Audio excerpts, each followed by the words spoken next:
Hola, ¿qué tal amigos? ¿Cómo están? Nuevamente, bienvenidos a este viaje por la Biblia. Soy su guía, Jorge Luis García French, y les invito nuevamente a compartir estos videos, a pasárselos a sus amigos. Son gratuitos, no pasa nada, compártanlos. El Señor está hablando y a alguien le podrá ser de bendición. El Espíritu Santo hablará a través de mi palabra, a través de la enseñanza y servirá a alguien más. Entonces compártanlos. No te quedes con este tesoro. Y como siempre te invito a que le des like si te gustó este video. Así el señor YouTube se enterará de que estos videos están siendo de utilidad. Continuaremos con nuestro viaje por las cartas generales. Habíamos quedado en los videos anteriores que son 8 cartas las que conforman esta penúltima sección del Nuevo Testamento.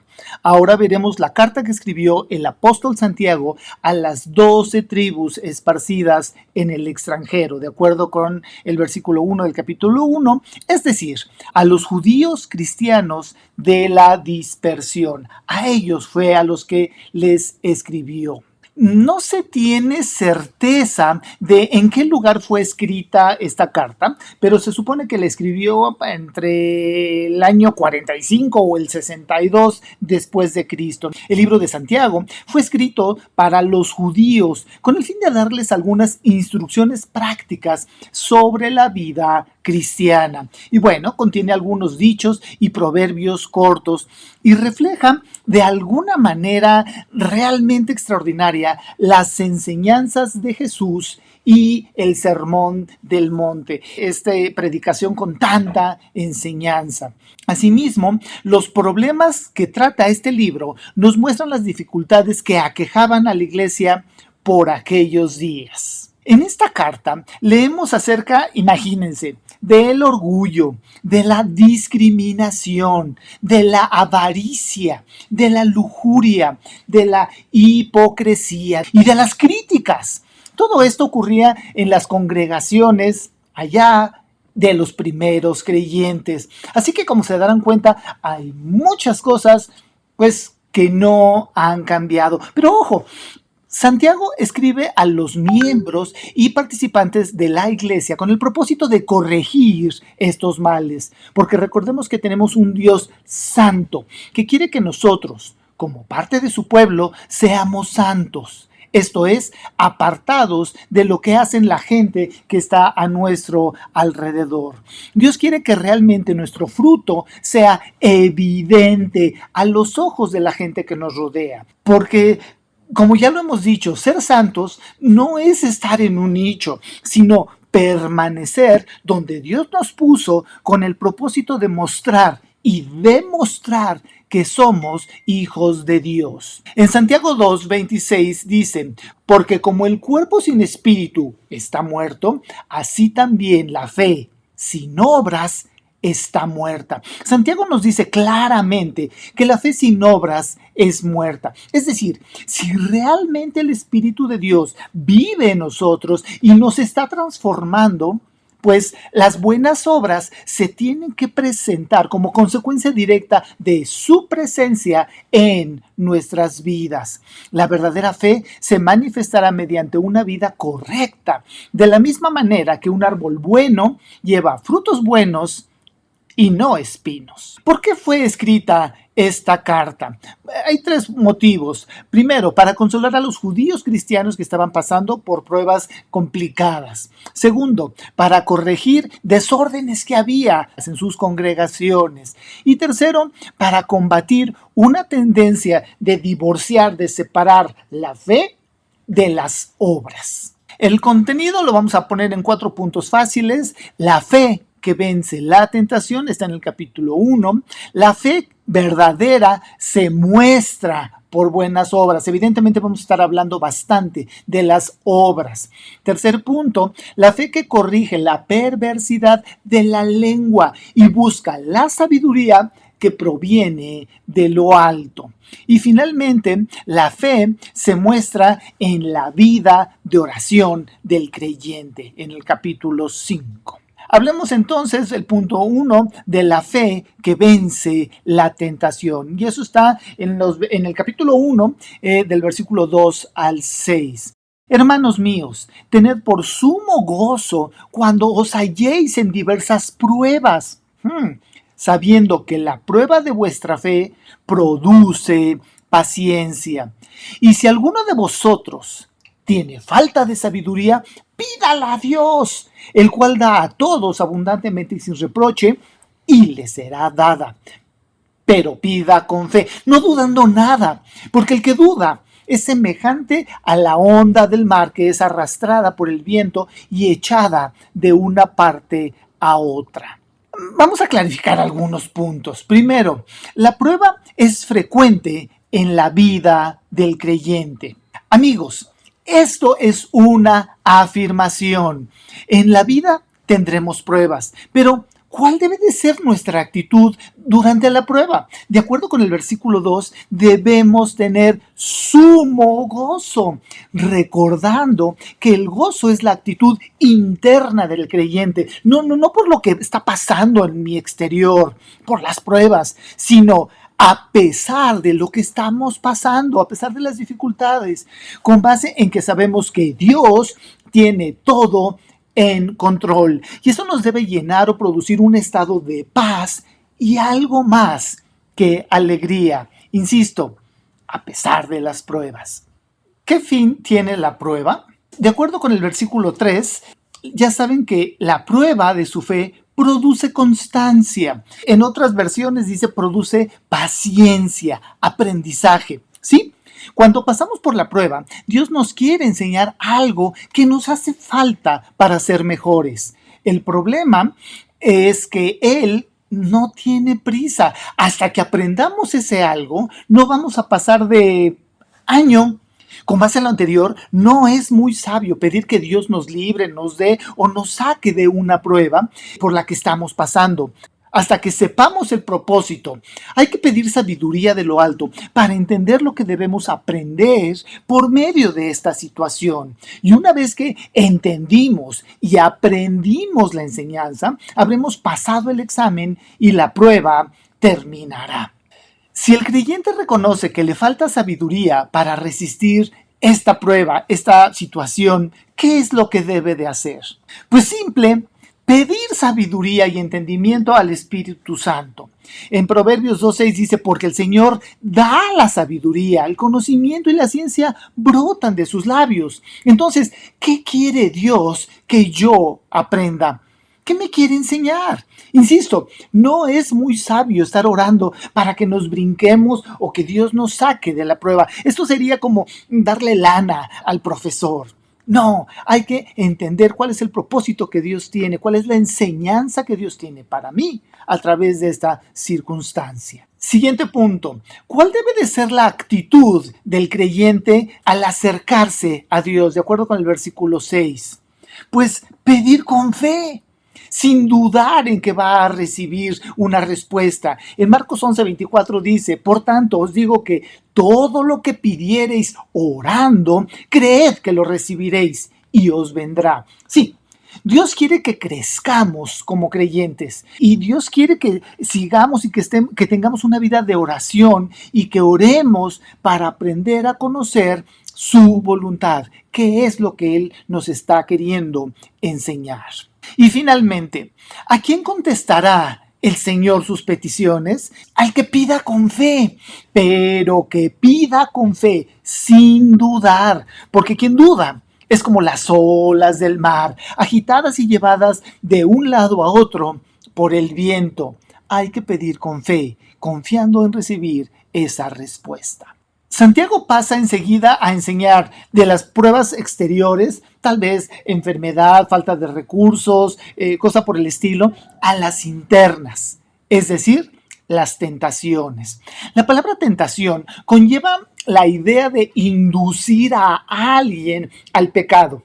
Santiago probablemente tuvo presente la doctrina judía del Yetzer ha-ra, o sea, el impulso malo.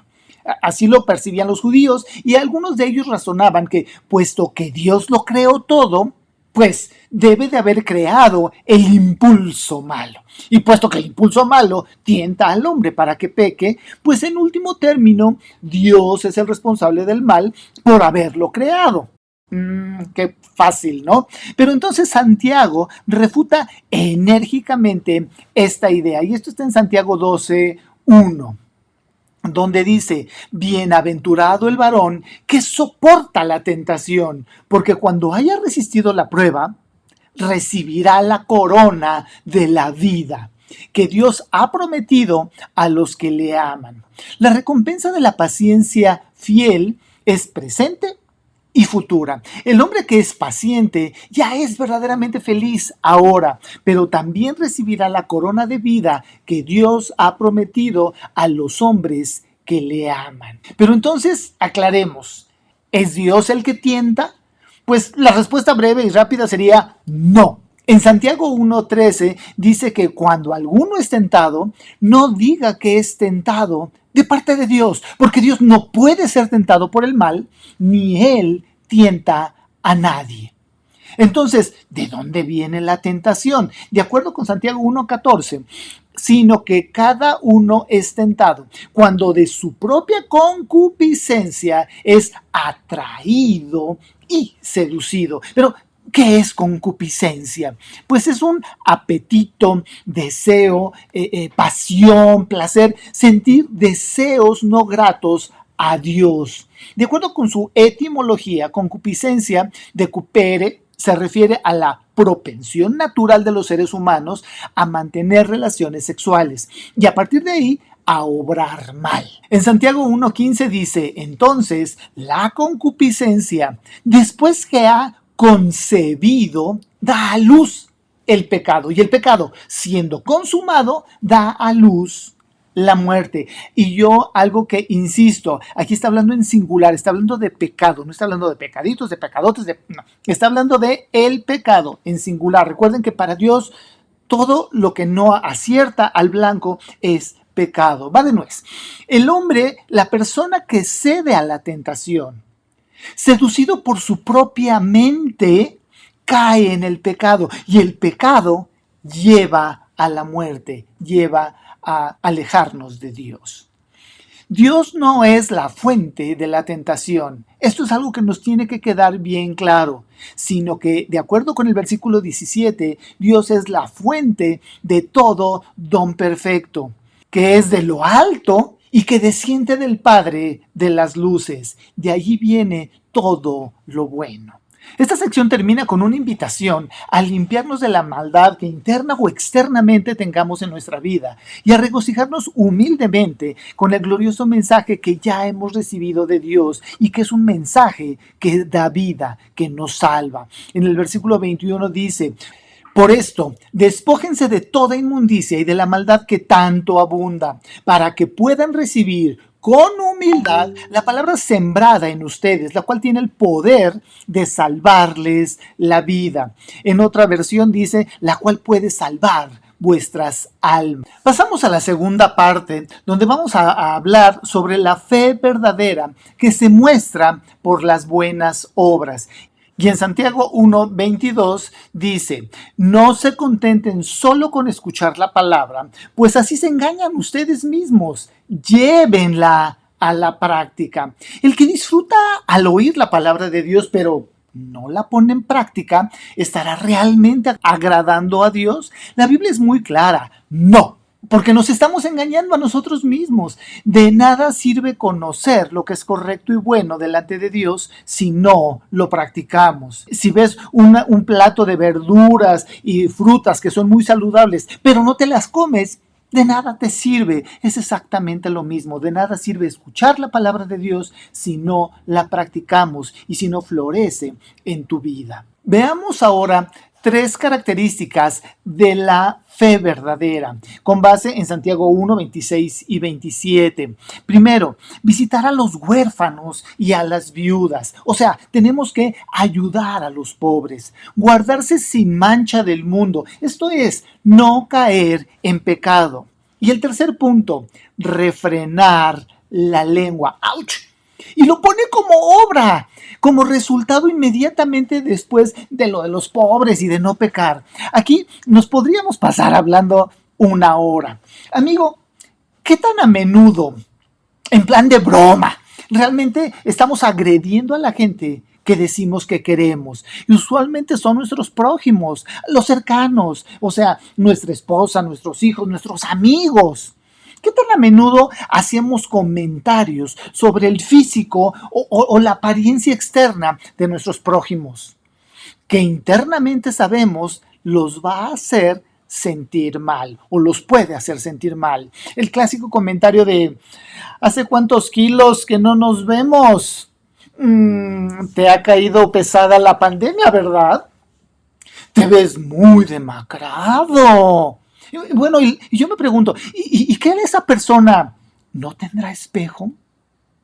O sea, estos comentarios que hacemos realmente nada más tienen el propósito de agredir a las personas. El clásico, ¿y para cuándo te nos casas? Bueno, y me pregunto, ¿y tú lo vas a mantener o la vas a mantener? El muy frecuente, ¿por qué no te comportas como tu hermano? ¡Sas! ¡Qué agresivo! Y cuando nos enojamos, ¿qué tan a menudo insultamos abiertamente a nuestros familiares y amigos? Y veamos lo que está aquí en Mateo 5:22. Pero yo os digo que cualquiera que se enoje contra su hermano será culpable de juicio. Y cualquiera que diga necio a su hermano será culpable ante el concilio. Y cualquiera que le diga fatuo quedará expuesto al infierno de fuego. Y a veces se nos pasa la mano en lo que decimos. Hablaremos más sobre este punto un poquito más adelante. Les recomiendo que lean el capítulo 2 completito y veamos, ¿qué es la fe según la Biblia?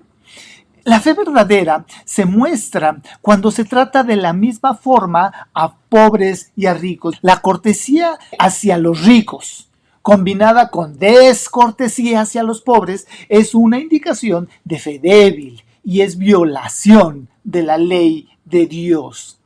Por otra parte, la fe sin obras es muerta y la palabra es muy clara. La salvación es por la fe en Jesucristo acompañada de las buenas obras. Va de nuevo, la salvación es por la fe en Jesucristo. Las buenas obras son el resultado de esa fe. La fe que Dios ha aprobado siempre es la que va acompañada por obras de justicia y que los demás lo ven. Para los demás es evidente que te comportas de una manera diferente. Tercer elemento, capítulos 3 y 4, la fe que corrige la perversidad de la lengua y busca la sabiduría que proviene de lo alto. En estos capítulos, el escritor expone una serie de metáforas, o sea, figuras retóricas de los males de una lengua desenfrenada y contrasta las disputas, envidias y un espíritu iracundo de las clásicas escuelas de sabiduría pagana con el carácter puro, pacífico, amable y benéfico de la sabiduría de origen celestial. Y en los versículos del 2 al 4 dice: todos fallamos mucho. Si alguien nunca falla en lo que dice, es una persona perfecta, capaz también de controlar todo su cuerpo. Fíjense, todo su cuerpo. Santiago compara la lengua con dos elementos. Lo compara con el freno que tienen los caballos y también lo compara al timón de un barco.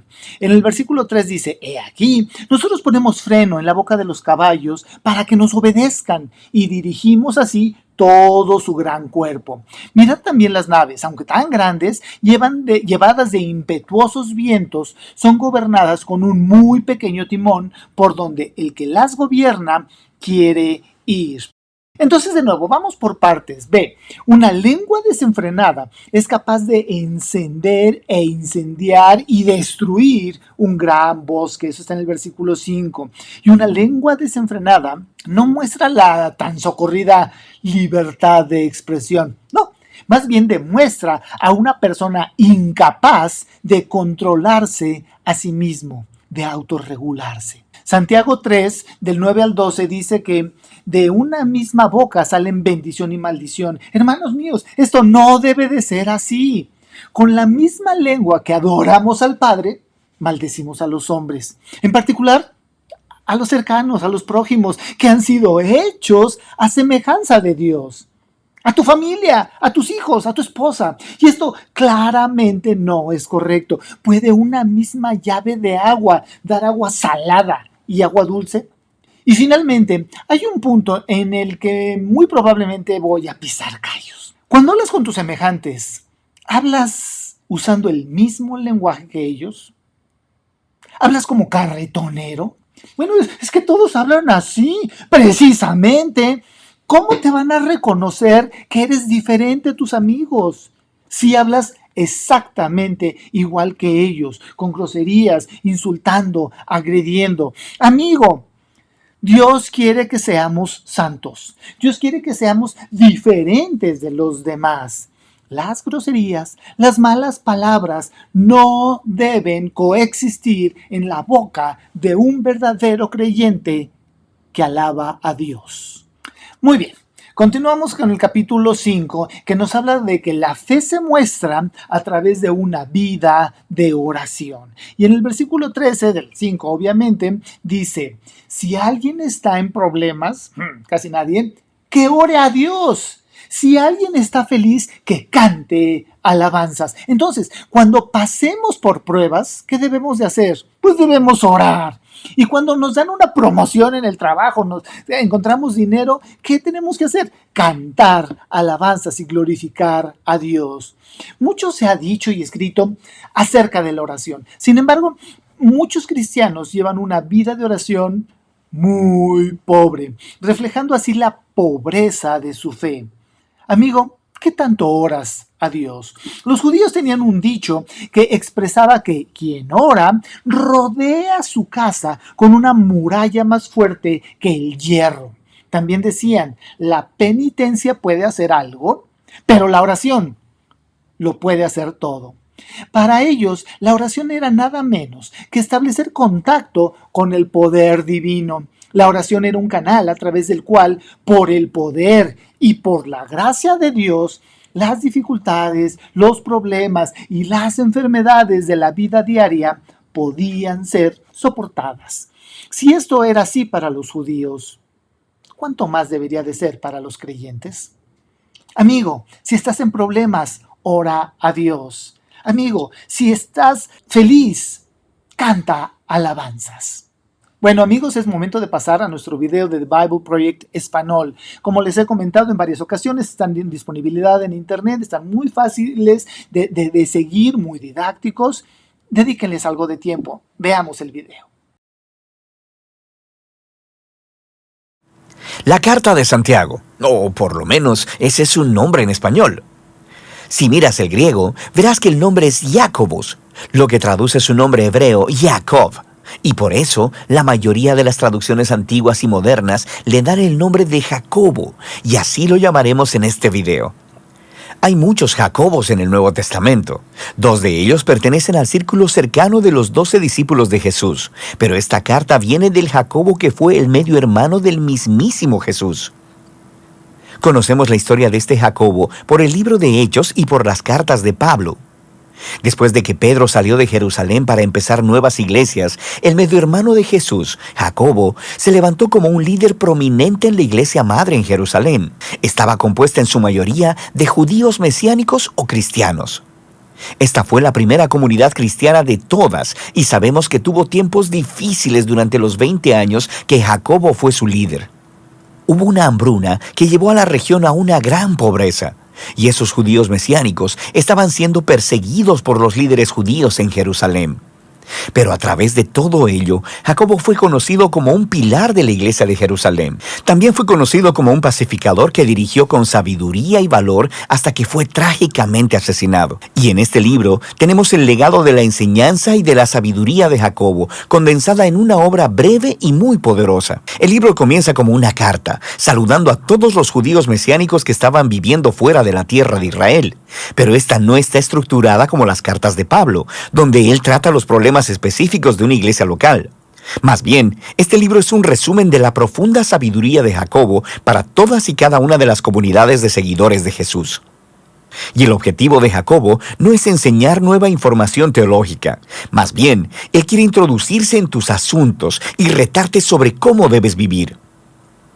La sabiduría de Jacobo ha sido fuertemente influenciada por dos fuentes. La primera es la enseñanza de Jesús acerca de la vida en el reino de Dios, especialmente el Sermón del Monte, al que frecuentemente cita y del que se hace eco en el libro. La segunda influencia clave es la sabiduría bíblica del libro de Proverbios, especialmente los poemas en Proverbios del 1 al 9. Jacobo literalmente creció con Jesús y con el libro de Proverbios. Así que ahora su propia enseñanza suena como ellos. Está sellada con su lenguaje e imágenes. El libro consiste en discursos de sabiduría, breves y retadores, llenos de metáforas y frases cortas, fáciles de memorizar. Y en esencia, Jacobo está llamando a la comunidad mesiánica a ser verdaderamente sabios, viviendo de acuerdo al resumen que Jesús hizo de la Torá. Amar a Dios y amar al prójimo como a ti mismo.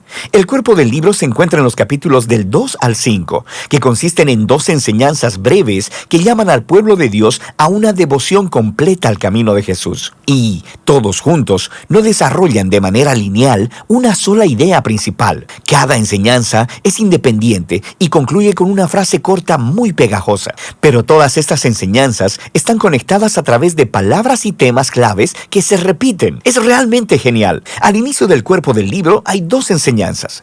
Primero, sobre el favoritismo y luego sobre el amor. Jacobo expone cómo tendemos a mostrar favor a las personas que pueden beneficiarnos, mientras que ignoramos a aquellas que no pueden hacerlo, usualmente porque son necesitados. Jacobo dice que esto es lo opuesto al amor, como Jesús lo definió. Él continúa mostrando cómo luce la fe y cómo no luce la fe. Si alguien dice que tiene fe en Dios, pero ignora a las personas que son necesitadas o pobres, la fe de esta persona está muerta, dice él.